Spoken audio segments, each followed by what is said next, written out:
June 22nd, Crete, 1944. Exactly 3 years. 3 years to the very second since the first German boots crossed the Soviet frontier, unleashing Operation Barbarossa. In the trenches of Army Group Center, deep in the heart of Belarus, the anniversary passed with an almost surreal stillness. For the German soldier Hans, huddled in his foxhole, mud and boredom were his only companions. The front line here had not shifted in months. It was considered a quiet sector, a stagnant backwater in the furious torrent of the war. A false sense of security had become a deadly sickness. Patrols reported the usual, the occasional sniper's crack, the distant echo of artillery in other sectors. Nothing to herald the apocalypse. Hans shared a cold ration with a comrade, speaking in low tones of furloughs that would never come, of letters that took weeks to find their way home. The partisan war at their rear was a constant nuisance, a slow, unnerving bleed, but the line, the sacred front line, seemed as solid as the concrete of the Atlantic Wall. Then, the world was torn apart. It didn't start with a shot or an explosion. It began with a sound the human ear was not designed to process, a roar that came not from a point on the horizon, but from the entire horizon at once. The very air vibrated, then compressed, as if the sky were being crushed by an invisible hand. Hans didn't even have time to lift his head. The earth around him erupted in a symphony of fire and shrapnel. Thousands of Soviet cannons, lined up wheel to wheel as far as the eye could see, had opened fire in unison. This was not a bombardment. It was an act of geological annihilation. The ground heaved with such violence that men were thrown into the air. Trenches collapsed, burying their occupants alive. The timber and earth bunkers, which had seemed like fortresses moments before, disintegrated into splinters and dust. A Soviet soldier would later remember it not as a battle, but as death itself descending from the heavens. For Hans, the universe shrank to a deafening roar and the taste of soil in his mouth. The air was a thick soup of smoke, cordite, and the choked screams of the wounded. Communication lines to headquarters were severed instantly. Officers yelled orders no one could hear. The command structure, the Prussian discipline that was the pride of the Wehrmacht, dissolved into pure, primal terror. Miles away, in his headquarters, Field Marshal Ernst Busch received the first reports. They were fragmentary, incoherent, tinged with panic. A massive infantry advance near Vitebsk. An inconceivable number of tanks overrunning the Ninth Army's defenses. Entire sectors of the line had simply stopped responding. The map on his table, so neat and orderly minutes before, was becoming a work of fiction. Within hours, reality asserted itself with undeniable brutality. The Soviet offensive, expected in the south, in the fields of Ukraine, had fallen upon Army Group Center with the force of a meteor. More than 2 million men, 6,000 tanks, and 7,000 aircraft had been unleashed on a 700-kilometer front. The front line, that static scar on the map of Belarus, was not bending or breaking. It was simply ceasing to exist. The abyss had opened beneath the feet of the Wehrmacht, and the fall had only just begun. To understand the magnitude of the collapse, we must travel back in time to the silent corridors of power in the Third Reich. At Hitler's headquarters, the map of the Eastern Front was dominated by a bulge, a salient that pushed deep into Soviet territory. It was the so-called Belarusian Balcony, and to the German High Command, it was a strategic pillar, a dagger aimed at the heart of Russia. The mind behind the strategy to defend this balcony was Adolf Hitler's. His directive was absolute and devoid of any flexibility. The key cities along the front, Vitebsk, Orsha, Mogilev, Bobruisk, were declared Festa Pletsa, fortified places. The order was simple and suicidal. They were to fight to the last man, to hold out even if completely surrounded, becoming breakwaters that would shatter the tides of the Red Army. And the man tasked with executing this doctrine of absolute defense was Field Marshal Ernst Busch. Busch was no military genius, but he was something Hitler valued far more, a devout Nazi and an obedient enforcer of orders, a competent disciplinarian, decorated in the Great War, but a man whose blind loyalty had atrophied his strategic imagination. He embraced the idea of the Festa Pletsa without question, transforming his armies into iron anchors in a sea of fire. He lacked the flexibility to understand that on the vast scale of the Eastern Front, rigidity was a death sentence. His submission to the Führer's orders blinded him to the terrifying reality brewing just across no man's land. He saw strength in immobility. The enemy saw an opportunity. While Bush and his superiors gazed at their maps, convinced of their own strength, a spider's web was being woven around them. The Soviet High Command, the Stavka, had orchestrated the most elaborate deception campaign of the war, a symphony of disinformation known as maskirovka. Its goal was to convince the Germans that the Great Summer Offensive of 1944 would take place far to the south, in Ukraine. The deception was absolute, a masterpiece of psychological warfare.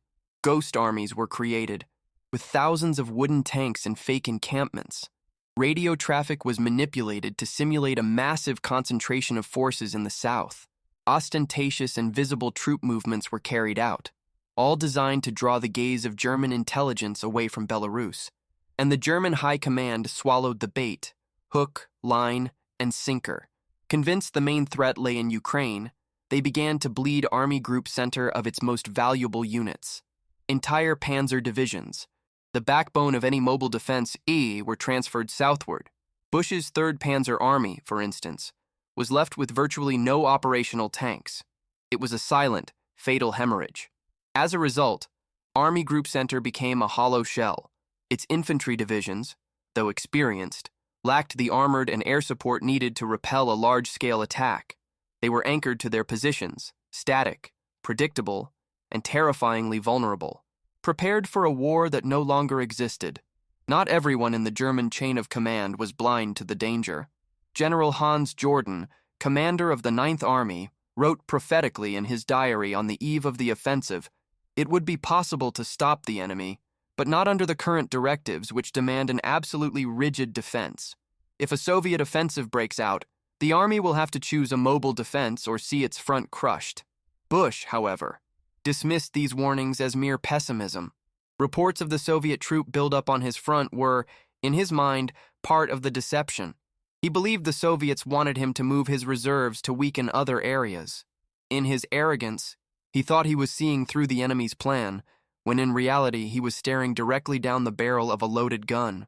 Thus, in the weeks leading up to June 22nd, as the Stavka completed preparations for its masterstroke, the command of Army Group Center remained in a state of fatal complacency.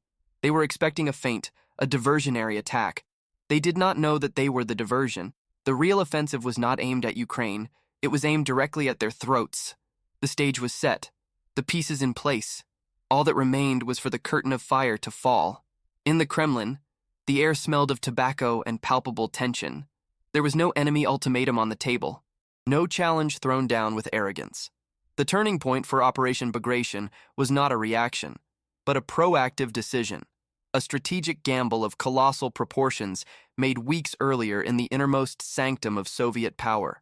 The chief architect of this gamble was a man whose appearance belied his formidable military intellect, Alexander Mikhailovich Vasilevsky. With his academic bearing and quiet, methodical demeanor, he seemed more like a university professor than a marshal of the Soviet Union. The son of a priest, he lacked Zhukov's brash charisma, but possessed something far more lethal, a mind capable of managing the immense, complex machinery of modern war with chilling clarity. Vasilevsky was the brain. His genius lay in his ability to transform Stalin's strategic will into flawless, detailed operational plans. He was a master of logistics, a virtuoso of coordination, and in the spring of 1944, alongside other Stavka strategists, he presented his magnum opus to Stalin. The logic of the plan was both simple and audacious. Instead of striking where the enemy was weak, they proposed to strike where he believed himself strongest, in the heavily defended Belarusian balcony. They knew the German defenses were formidable on paper, but they also knew, through superior intelligence and cold analysis, that those defenses were psychologically brittle, eroded by complacency, and drained of their crucial reserves. The key to the entire plan, the axis on which victory or defeat would turn, was maskirovka. Vasilevsky argued that if they could deceive the German High Command, if they could convince them that the real threat lay elsewhere, Army Group Center would become a giant with feet of clay, ready to be toppled. It was a gamble that required absolute faith in their own ability to deceive and an unshakable confidence in the enemy's arrogance. They had to move entire armies in secret, build hundreds of kilometers of log roads through impassable swamps, and coordinate hundreds of thousands of partisans behind enemy lines. Any failure, any leak, could lead to disaster. Stalin listened, with his usual inscrutable scrutiny. He weighed the risks, analyzed the details. He saw the audacity of the plan, the genius contained in its deception. It was the kind of decisive blow he craved, an operation that would not just push the enemy back, but annihilate him completely. The final decision was his. He gave the green light. In that moment, the fate of Army Group Center was sealed. Vasilevsky was given command to orchestrate the symphony of destruction. As the Stavka's representative, he would coordinate the northern pincers of the offensive, the 1st Baltic and 3rd Belarusian fronts. Every troop movement, every ammunition delivery, every reconnaissance flight, all passed through the filter of his methodical mind. Vasilevsky's plan was not merely a military strategy, it was a profound study of the enemy's psychology. He counted on Bush's rigidity. He counted on the German generals, blind obedience to Hitler's no-retreat orders. And, above all, he counted on the racial and professional contempt the Nazis felt for the Red Army. Hitler and his inner circle saw Soviet generals as ideological brutes, incapable of sophisticated strategic thought. A man like Vasilevsky, with his intellectual air, fit this prejudice perfectly. He was a mere theorist, a professor, not a true Aryan warrior. That arrogance was Vasilevsky's most powerful weapon. The decision was made. The greatest war machine the world had ever seen was set in motion, hidden behind the veil of deception. The professor was about to give his masterclass, and the lesson would be written in the fire and blood of 500,000 men. The imminent collision of these two wills, that of the rigid German defense and the meticulous Soviet attack, promises to be one of the most brutal and decisive in history. If you wish to witness how this annihilation unfolded, step by step, and understand why this battle changed the course of the war, consider subscribing and enabling notifications. Now, let us return to the battlefield, where all hell is about to break loose. On June 22nd, the roar of artillery was only the prelude. Immediately after, Soviet infantry rose from their trenches. These were not the human waves of 1941. They were battle-hardened troops, supported by overwhelming firepower. In the northern sector, coordinated directly by Vasilevsky, General Bagramyan's 1st Baltic Front and Chernyakovsky's 3rd Belarusian Front struck like two steel hammers. Their objective was the fortress city of Vitebsk, defended by the 3rd Panzer Army. The German lines, though well prepared, simply evaporated under the weight of the assault. The veteran German 78th Assault Division, an elite unit guarding the vital Moscow-Minsk highway, was pulverized in a matter of hours. Its men fought with valor, but valor was useless against a torrent of steel. A young German lieutenant, trapped in a command bunker, described the scene in a final radio transmission. "They are everywhere. T-34s are on top of us. We cannot stop them. I repeat, we cannot stop them." Then, there was only silence. The highway, the main artery of Army Group Center, had been severed. The wound was mortal. By the second day, June 24th, Vasilevsky's pincers began to close around Vitebsk. The 3 Army Corps, 30,000 men strong, suddenly found itself fighting not to hold a line, but for its very survival. They were surrounded. Their commander, General Friedrich Gollwitzer, requested permission to attempt a breakout. The answer came from the Führer's headquarters. Negative. Vitebsk is a fortified place. It must be defended to the last man. For Gollwitzer and his 30,000 soldiers, it was a death sentence. Meanwhile, further south, General Rokossovsky's front, using innovative tactics, had begun to encircle the city of Bobruisk, trapping tens of thousands more German soldiers. The terrain of Belarus, with its dense forests and vast swamps, became an ally for the Soviets. Red Army engineers, working feverishly under fire, built miles of log roads over marshes considered impassable. Suddenly, entire columns of T-34 tanks appeared on the flanks and rear of German positions that had been thought secure. A sergeant from a Panzer Grenadier battalion recounted the panic. "We were defending a road.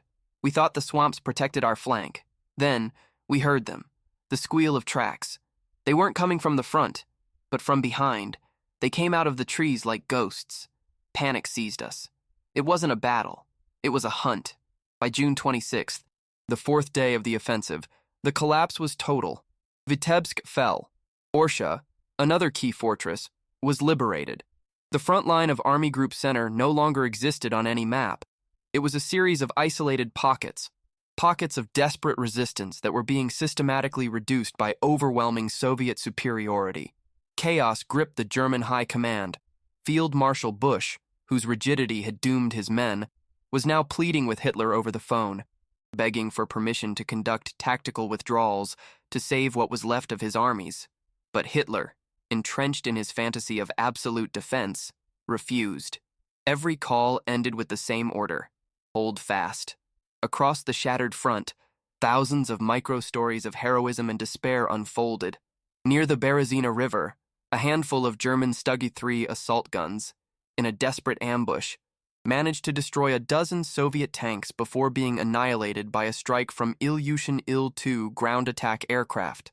The Sturmovix, nicknamed the Black Death by the Germans, owned the skies, unleashing rockets and 37mm cannons on anything that moved.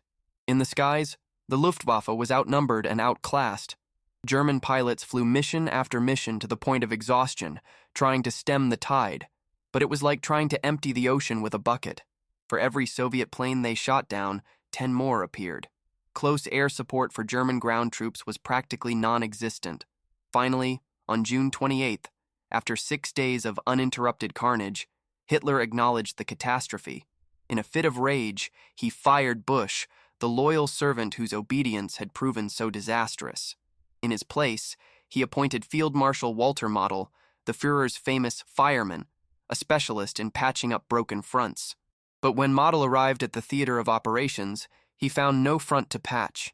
He found only the smoking wreckage of what was once the most powerful army on the Eastern Front. The destruction was irreversible. The Soviets' deep battle strategy, a near-perfect coordination of artillery, armor, infantry, and air power, had worked to perfection. Vasilevsky's plan, conceived in the quiet halls of the Kremlin, had manifested on the battlefield as a storm of fire and steel. The static German defense had not just been broken, it had been disintegrated, dissolved at a molecular level. The giant had been toppled, and its fall echoed across the entire Eastern Front. The professor's lesson was barely half over. The annihilation of the 3rd Panzer Army in the first 2 days of the offensive was not merely a tactical defeat. It was a seismic event that tore a 400-kilometer gash in the German line. It was a vacuum, a black hole on the strategic map that began to suck in everything around it. Through this gap, the Red Army's tank and mechanized cavalry divisions poured unopposed, driving west at a speed not seen since the days of the 1941 Blitzkrieg. The psychological breaking point, however, was the fall of Vitebsk and the destruction of the Rear Army Corps. This was no second-rate unit. It was a veteran formation, hardened by 3 years of brutal warfare. Its annihilation in less than a week sent a shockwave through the entire Wehrmacht. If 30,000 of Germany's best men could be surrounded and eliminated with such ease, who was safe? The news spread like a virus, not through official communiques, but through the rumors of wounded soldiers reaching the rear, of Luftwaffe pilots flying over the chaos, of communications units hearing the last, desperate transmissions. Morale, already fragile, collapsed. Faith in the high command, and in the Führer himself, evaporated under the Belarusian summer sun. At Hitler's headquarters, initial disbelief gave way to a barely concealed panic. The map that once showed orderly lines and unit symbols was now covered in red arrows plunging deep into their territory. The full extent of Vasilevsky's deception became painfully clear. They had been out-generaled, out-thought, and out-fought.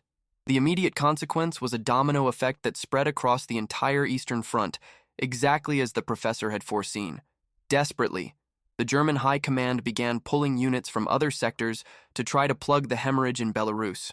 Elite panzer divisions were hastily withdrawn from the Ukrainian front, where they had been bracing for the Soviet offensive that never came. Other units were diverted from Army Group North and from strategic reserves in Poland and Germany itself. This frantic movement of pieces on the strategic chessboard was precisely the second objective of Operation Bagration. By forcing the Germans to react to the crisis in the center, Vasilevsky and the Stavka were fatally weakening the other fronts. The frustration on the German side was palpable. Generals in the field, like Hans Jordan, who had predicted the disaster, were forced to execute impossible orders with non-existent resources. The Festeplätze strategy had turned their divisions into death traps. Instead of being able to conduct a mobile, elastic defense, they were forced to watch their men be surrounded and annihilated while they awaited retreat orders that came too late, or not at all. Nazi propaganda, via radio and newspapers, tried to spin the situation as a planned withdrawal, a strategic shortening of the front line. But no one believed it. The soldiers at the front knew the truth. The families at home were beginning to sense it through the letters that stopped arriving. The reputation of the Wehrmacht as an invincible fighting force, already severely damaged at Stalingrad and Kursk, received its death blow on the plains of Belarus. The strategic initiative had passed irrevocably into the hands of the Red Army. It was no longer a question of if the Soviets would reach Berlin, but when. The rupture was not just in the front lines, it was in the psyche of the entire Third Reich. The professor had proven that arrogance was the worst of military counselors. On July 4th, the vanguard units of the Red Army entered Minsk. The capital of Belarus, occupied for 3 long and brutal years, was liberated, but the capture of the city was more than a symbolic victory. In doing so, the Soviets closed the largest trap of the war, an immense pocket east of the city that contained the shattered remnants of the German 4th and 9th Armies. Over 100,000 men were trapped, doomed to annihilation or surrender. The offensive continued with unstoppable momentum for weeks, rolling across Belarus and deep into Poland, until finally, in mid-August, the onslaught began to lose steam on the banks of the Vistula River at the gates of Warsaw. The Soviet supply lines, stretched to their breaking point, and the exhaustion of the frontline troops finally put a temporary brake on the steamroller. But the damage was done. The final statistics of Operation Bagration are a testament to the greatest military catastrophe in German history. Army Group Center, which had begun the battle with nearly 850,000 men, ceased to exist as a coherent fighting force. It lost around 450,000 men, killed, wounded, and captured. 28 of its 38 divisions were effectively destroyed. It was a loss of men and materiel from which the Wehrmacht would never, ever recover. To demonstrate to the world the magnitude of their victory and to refute the lies of Nazi propaganda about an orderly retreat, Stalin staged a grim and powerful spectacle. On July 17, 1944, 57,000 German prisoners of war, captured in the opening days of Bagration, were forced to march through the streets of Moscow. Heads bowed, in columns 20 men wide, the supposed supermen of the Aryan race paraded before the silent citizens of the Soviet capital. Behind them, street-cleaning trucks washed the roads, a symbolic gesture to cleanse the fascist filth from Russia's sacred soil. Operation Bagration, overshadowed in Western popular consciousness by the Normandy landings that had occurred just weeks earlier, was arguably the most decisive Allied operation of the Second World War.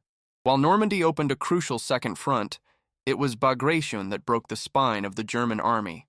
It annihilated a quarter of the Wehrmacht's entire strength on the Eastern Front in just 2 months and opened a direct path to the heart of the Reich. Alexander Vasilevsky's legacy was cemented. The man whom Hitler and his entourage had dismissed as a mere theorist, a professor, had proven to be one of the most brilliant and lethal strategists of the 20th century. His meticulous planning, his mastery of logistics, and above all, his genius use of deception had allowed him to orchestrate a victory of almost unimaginable scale. He outlived Stalin, went on to serve as Minister of Defense, and always remained a figure of calm intellect in an often turbulent regime. His name may not have the same popular recognition as Zhukov or Patton, but for military historians, his conduct of Operation Bagration is a case study in strategic excellence. The professor had given Hitler and the Third Reich their final lesson, a brutal lesson, written in the blood of nearly 500,000 of their soldiers, that irrevocably sealed the fate of Nazi Germany.